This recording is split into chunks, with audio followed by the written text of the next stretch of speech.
हनुमान चालीसा 35वीं चौपाई। तुम्हारे भजन राम को पावे, जन्म जन्म के दुख बिसरावे।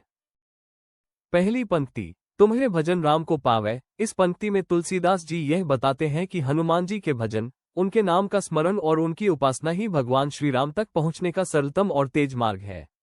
हनुमान जी राम भक्ति के सर्वोच्च प्रतीक है। उनके हृदय में राम स्वयं निवास करते हैं।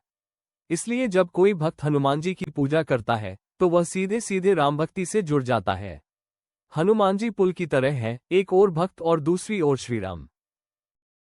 उनकी उपासना भक्त को राम के अत्यंत निकट ले आती है, क्योंकि हनुमान जी उस भक्ति को उसी रूप में प्रभु राम के चरणों तक पहुंचाते हैं।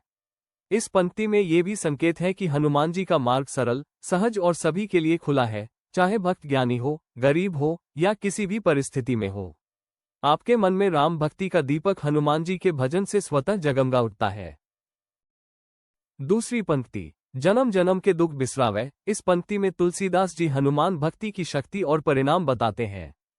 हनुमान जी के नाम का जप, उनके स्वरूप का ध्यान और उनके गुणों का चिंतन ऐसे कर्म हैं जिनसे मनुष्य को केवल वर्तमान जीवन के ही नहीं, बल्कि अनेकों जन्मों से संचित दुख, भय, पाप और कष्ट भी समाप्त हो जाते हैं। हनुमान जी को संकट मोचन इसलिए कहा गया है क्योंकि वे दुखों का मूल ही काट देते हैं।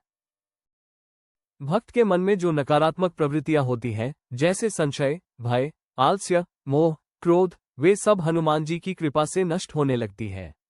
जब मन उन बंधनों से मुक्त होता है तो जीवन में एक गहरी शांति, स्थिरता और आनंद भरने लगता है। ये पंक्ति यही आश्वासन देती है कि हनुमान भक्ति केवल धार्मिक कर्म नहीं, बल्कि एक जीवन परिवर्तनकारी शक्ति है।